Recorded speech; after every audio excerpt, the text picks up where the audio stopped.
German Shepherd puppy. Keeps biting the same tree. Owner finally cuts it and sees this.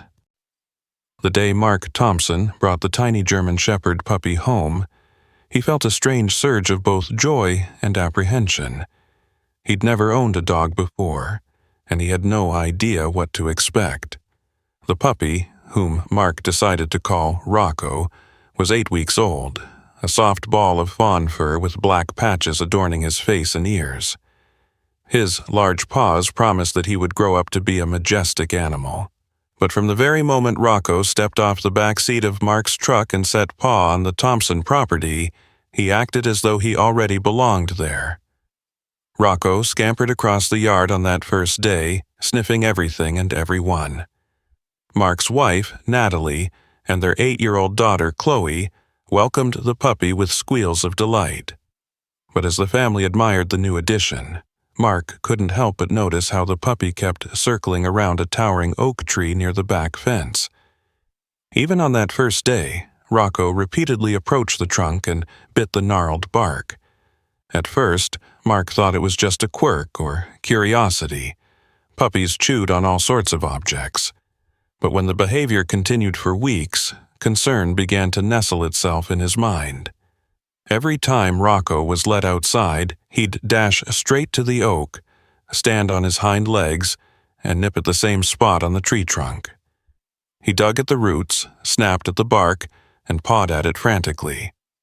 If Mark or Natalie pulled him away, Rocco would twist and whine, desperately trying to return. "What on earth is he doing?" Natalie asked one brisk autumn afternoon.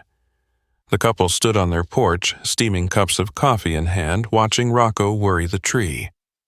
She stroked her hair nervously. "Do you think it might hurt his teeth?" Mark lifted a shoulder in a half shrug, his gaze never leaving the puppy. "I've never seen a dog do something like this before. You'd think he's on a mission." Chloe, who was playing on the grass nearby, came bounding over. She tilted her head at her beloved puppy. "Dad, do you think the tree tastes good to him? Maybe it has special sap or something." Mark chuckled, tousling her hair. "Who knows? Dogs have strong instincts. He might sense something we don't." Yet the concerns continued to grow. Rocco's obsession wasn't letting up. Day after day, his jaws clamped around that same spot on the trunk, just 3 feet off the ground. Sometimes he'd growl, as though angered or frustrated by something hidden within the wood. Natalie consulted a vet, who suggested maybe the dog had some teething pains or had discovered a tasty deposit of resin. She recommended providing chew toys and playing more with Rocco.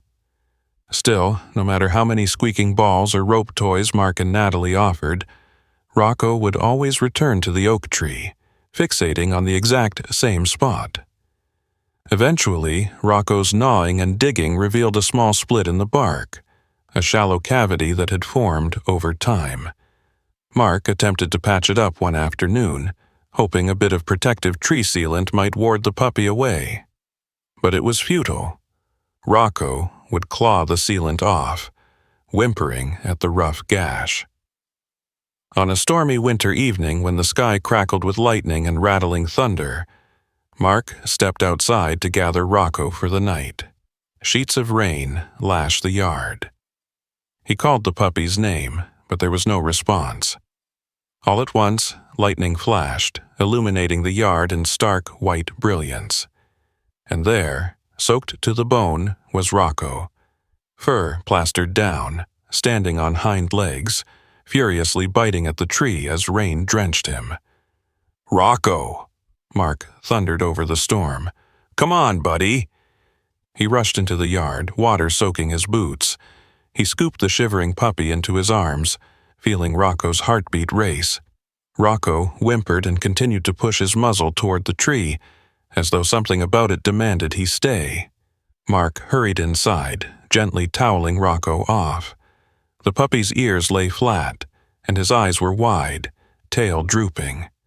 The storm raging outside gave the scene a sense of foreboding. Natalie hovered near Mark, biting her lip. "He never stops," she murmured. "It's almost like he's possessed." A pang of anxiety twisted in Mark's stomach. He glanced at the baby pictures of Chloe on the living room walls, and then back at Rocco, who was still trembling. Mark's instincts told him that the puppy was responding to something more powerful than mere curiosity. The days marched on, and winter's icy grip loosened into a rainy, muddy spring. Rocco, now 4 months old, had nearly doubled in size. His playful nature shone through in every aspect. He loved chasing balls, bounding around with Chloe, and greeting Mark at the door with big, sloppy kisses, but none of that overshadowed his compulsion to return to the oak tree, day after day, to bite at that same spot. "Let's just cut it down," Natalie suggested one afternoon, exasperation clear in her tone. She placed a hand on Mark's shoulder. "Maybe that's the only way. If the tree is gone, he'll focus on other things." Mark hesitated. That oak tree held memories for him. He'd bought the house from an older couple years ago, and the tree had always served as a sort of sentinel in the backyard. Its trunk was thick and twisted, and its branches arched widely, providing shade during summer.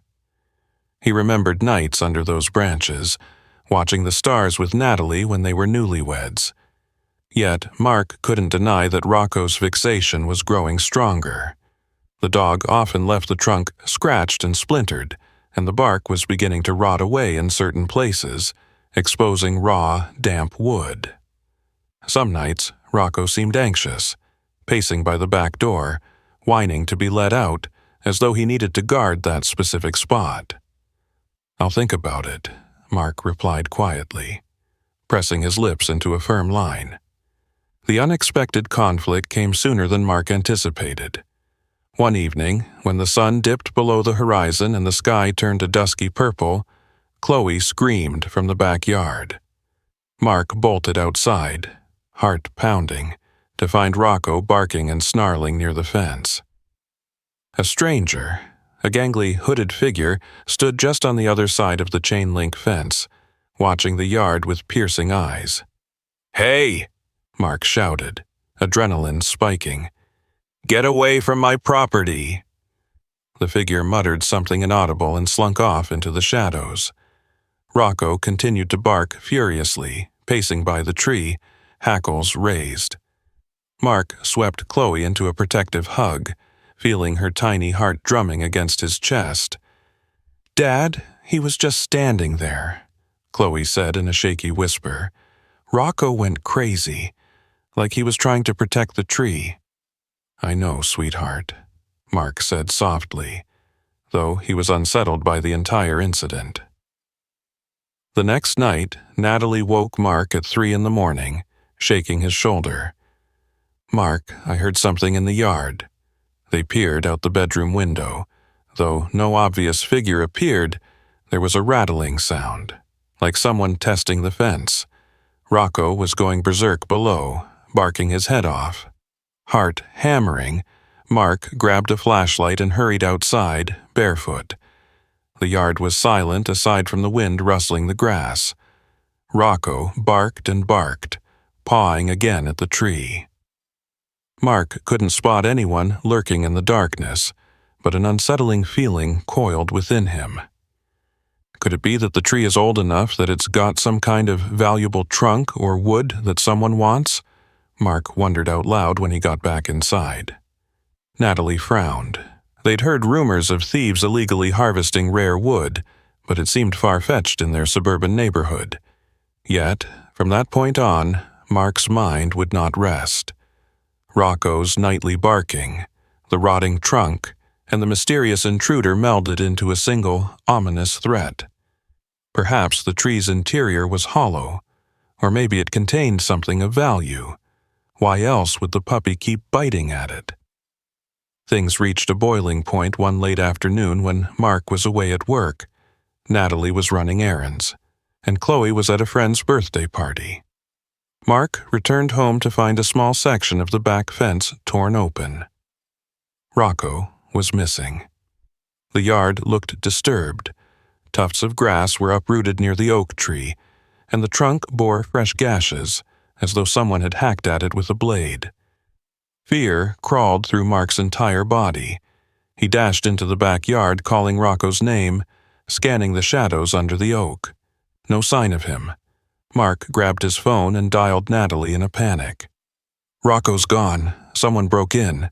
The fence is damaged," he said, his voice tight. "I'm going to look for him. Call the police." Mark tore through the neighborhood in his truck, slowing to check around corners and behind dumpsters, asking neighbors if they'd seen a runaway German shepherd puppy. Hours slipped by in a haze of dread. Thoughts of Rocco alone, scared or hurt, pummeled Mark's mind. He couldn't bear the idea that their sweet, loyal pup might be in danger. Finally, near a wooded lot on the outskirts of town, Mark spotted a familiar shape slinking along the road. He slammed on the brakes, hopped out, and called, "Rocco! Boy!" The puppy, mud-caked and limping slightly, lifted his head. At once, his ears twitched, and he made a ragged dash toward Mark, tail wagging in desperate relief. Mark scooped him into his arms, the dog trembling against his chest. "It's okay, buddy," Mark whispered hoarsely, tears burning the backs of his eyes. "I've got you now. Let's go home." That evening, the police came by to take statements. They suspected it was a trespasser looking for valuables or someone with ill intent. The officer took pictures of the yard, noticed the tree trunk marred by marks of a blade, and observed how Rocco whined and pawed at the bark. "Seems like you might need to get that tree checked," the officer remarked. "Could be rotting inside, or there's something that's making people think it's worth messing with." Natalie stayed close to Rocco, who cowered at her feet while Mark spoke with the policeman. She noticed how the puppy kept whimpering and glancing at the tree as if to say, "Please do something." That night, Mark had nightmares of the rotting tree, of a hidden secret in its dark center. He pictured his dog chewing relentlessly, trying to warn him about something, while faceless intruders lurked just beyond the fence. Finally, after hours of tossing and turning, he decided. He would cut down the oak.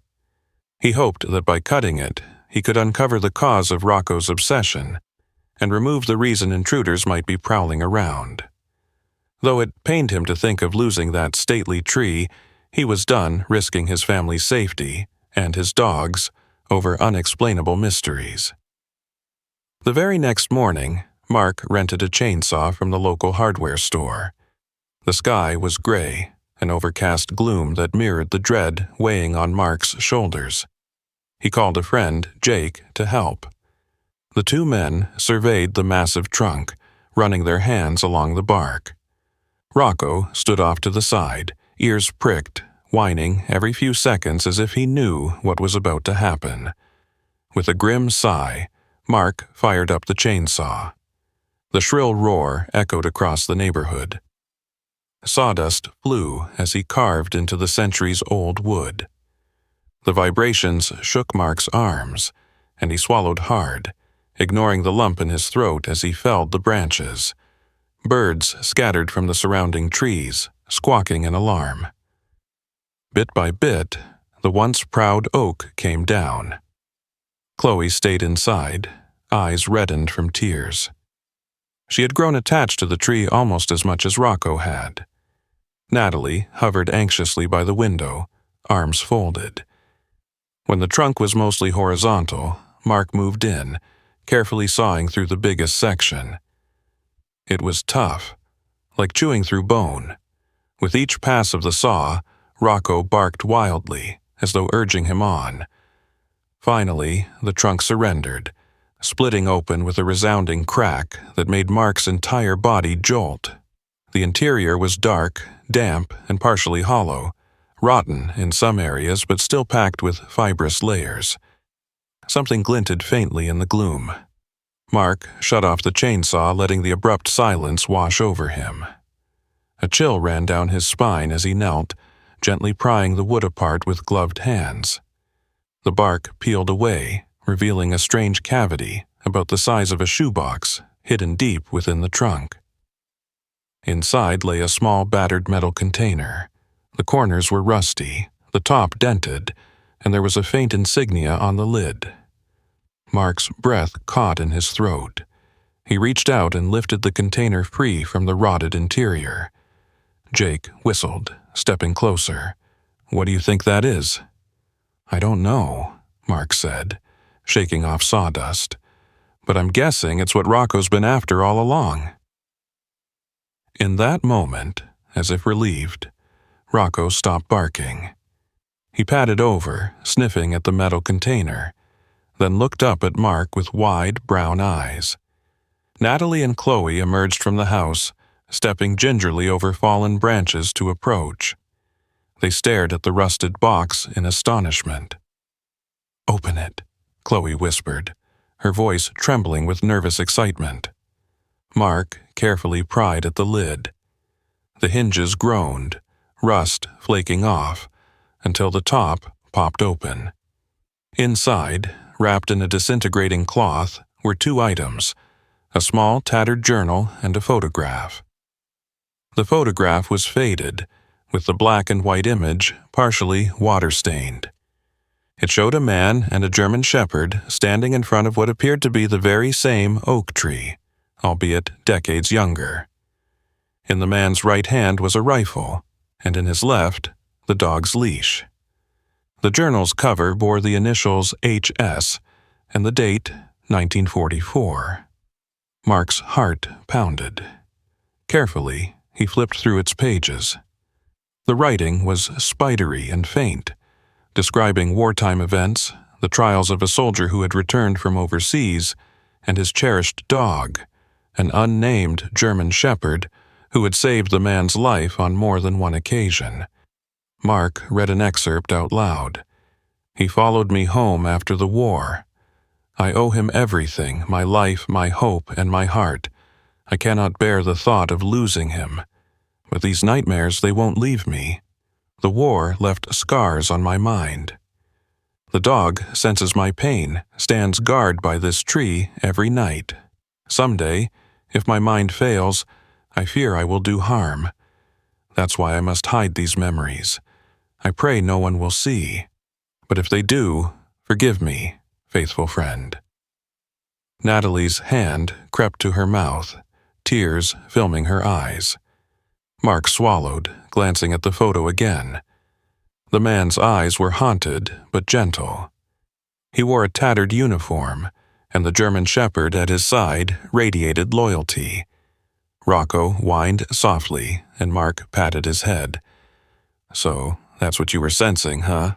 Mark murmured. Over the next few days, Mark read every entry in the journal. It documented a man named Harold Sanders, who had fought in World War II and returned to this same house, then a tiny farmhouse nestled on land that the suburbs had yet to swallow up. Harold's best friend was the German shepherd, rescued from a bombed-out kennel overseas. The dog became Harold's guardian, guiding him through post-war trauma and nightmares. But as Harold's mental health deteriorated, he wrote of fear that he might hurt the dog he loved more than anything in the world. In a final entry, Harold wrote, "I cannot trust myself around him. I see the visions at night, gunfire, bombs. My beloved dog tries to calm me, but the war rages in my head.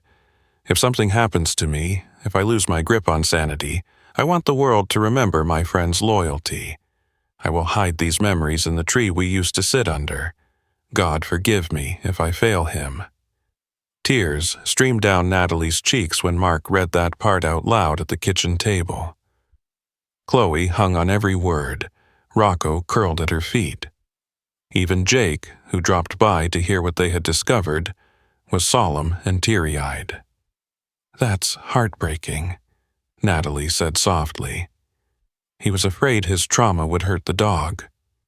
Mark gently set the journal aside. Maybe the German shepherd never left his side. Maybe that loyalty somehow lingered here. As strange as it sounded, Mark couldn't help but feel that Rocco had carried on that protective spirit. The dog had known, from the very moment he arrived, that something was buried in that tree, something that needed revealing, needed healing.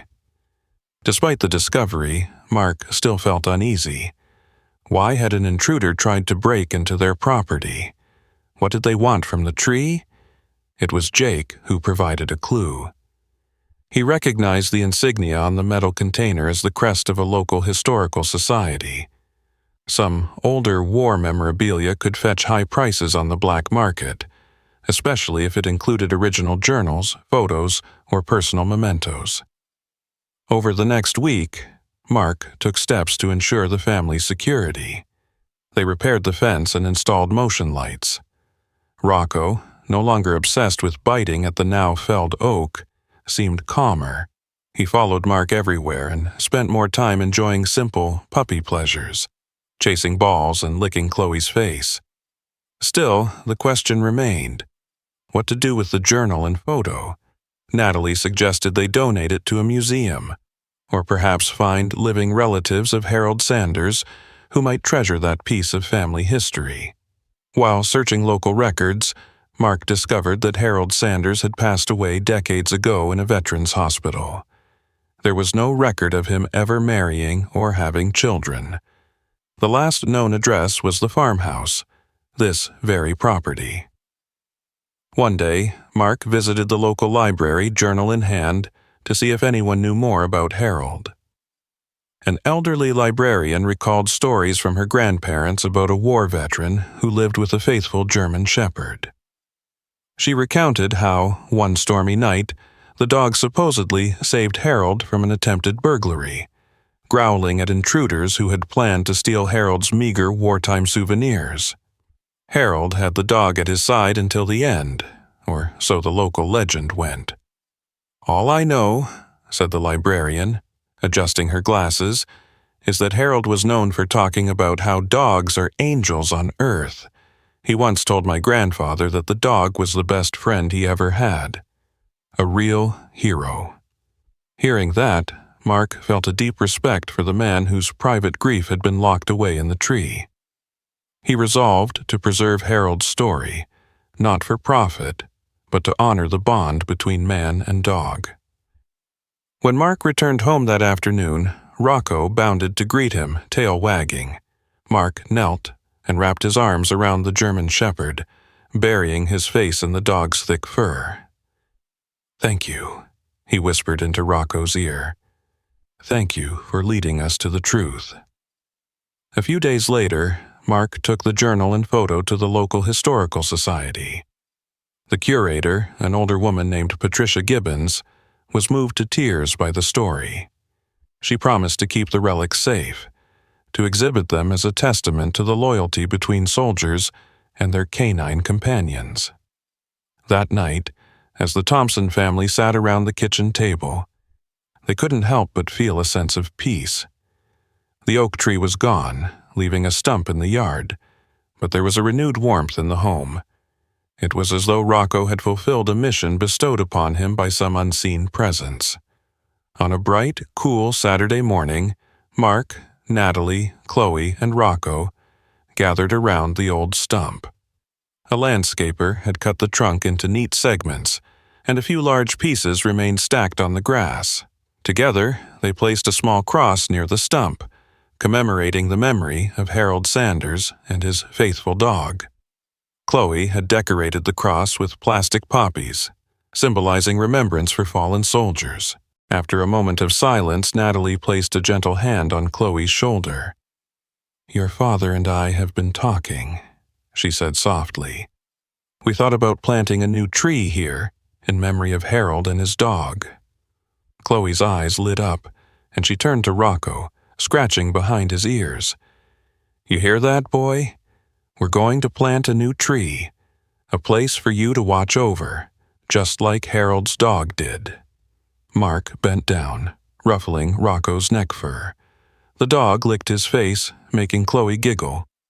"We can plant something hardy and beautiful, maybe a dogwood or a cherry blossom tree, something that flowers." In the weeks that followed, the backyard transformed. A slender sapling took the place of the old oak stump. Each morning, Rocco would do a circle around it, sniffing and occasionally barking at passing birds, as if guarding the new symbol of remembrance. Meanwhile, Mark and Natalie settled into a sense of security. No intruders returned. They felt confident that whoever had tried to claim the old trunk for stolen profit realized there was nothing left. The real treasure had been the memory hidden inside, and now that memory belonged to all who would hear the story of Harold Sanders and his heroic dog. Days turned to weeks, and Rocco grew rapidly.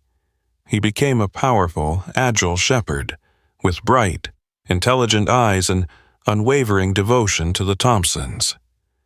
Every so often, when Mark looked at Rocco, he thought about the photograph of Harold's German shepherd. The resemblance was uncanny. The same proud stance, the same soulful gaze that seemed to look right into a person's heart. One late summer evening, Mark sat on the back porch with Rocco at his side. The sky blazed orange and pink, the sun sinking behind the trees. Mark found his thoughts drifting to the day he cut down the oak, the day he found the relics.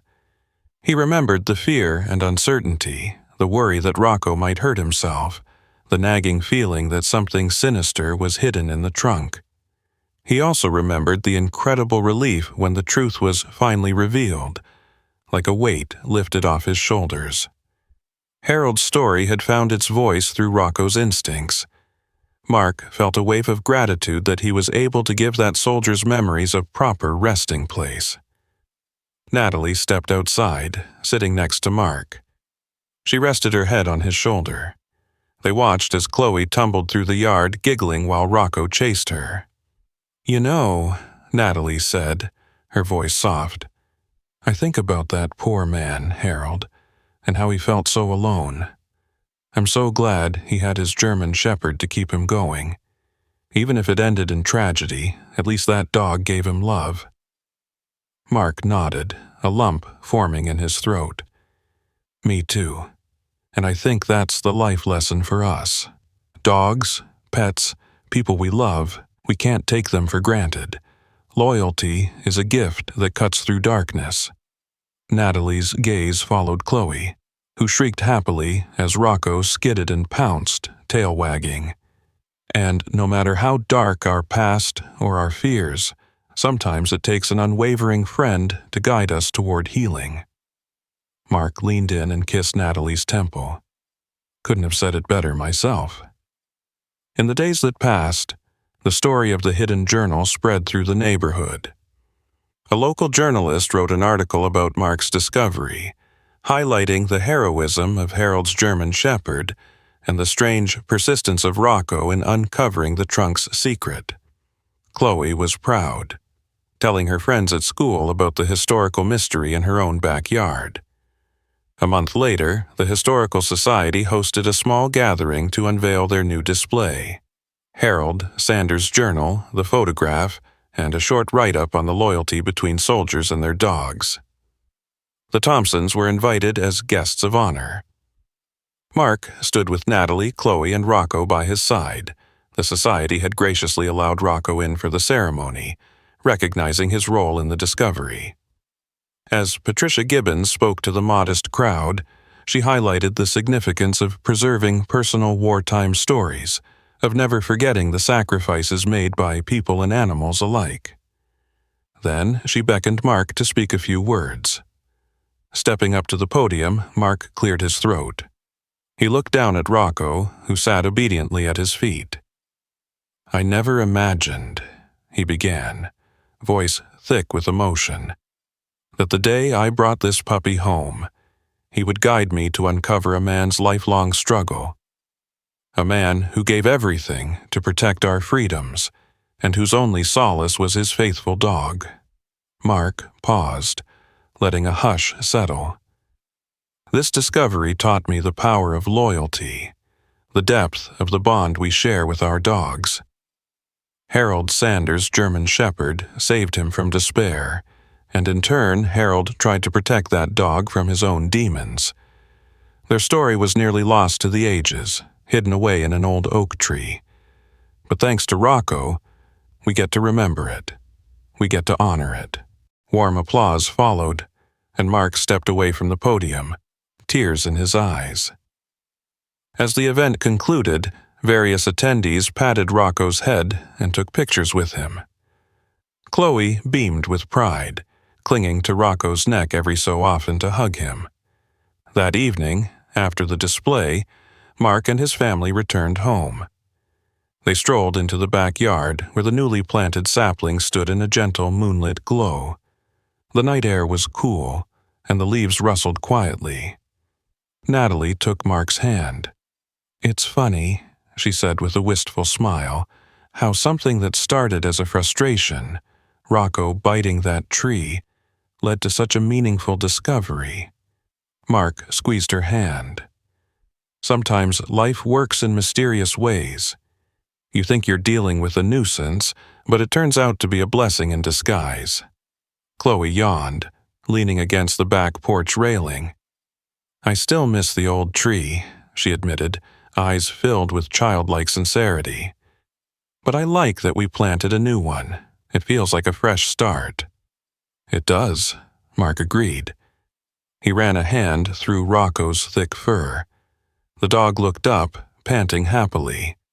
"And from now on, we'll remember the lesson. The past isn't something we should bury or ignore. It's something to learn from, to honor, and to allow it to guide us into a better future."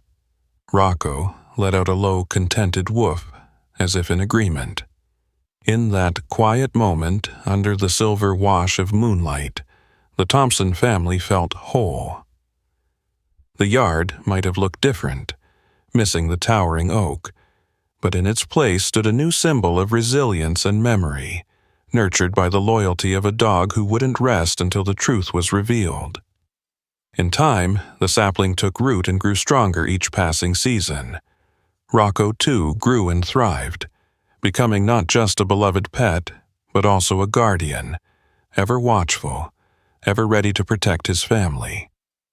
The memory of Harold Sanders and his brave shepherd lived on, no longer silent within the oak but shared with everyone who read the journal or gazed upon the solemn photograph.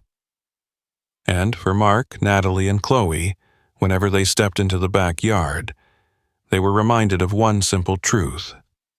Love, loyalty, and courage can transcend the barriers of time and fear.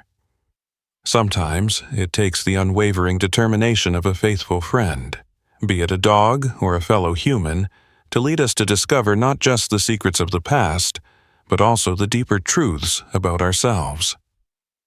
When Chloe grew older, she would recount this tale to her own children. She would lead them out to the yard where a strong tree now spread its branches wide, explaining how their German shepherd, Rocco, once gnawed at an old oak until it revealed a hidden story of wartime devotion.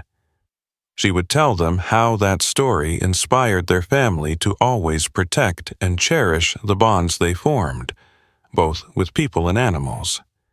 In this way, Harold's legacy endured. What began as a mystery, "Why does this German shepherd puppy keep biting the same tree?" became a revelation about love's power to heal, to remember, and to connect lives across the decades. And though the old oak was gone, its spirit echoed in the hearts of those it touched, reminding everyone that sometimes cutting down the old can unearth the stories that teach us how to grow anew.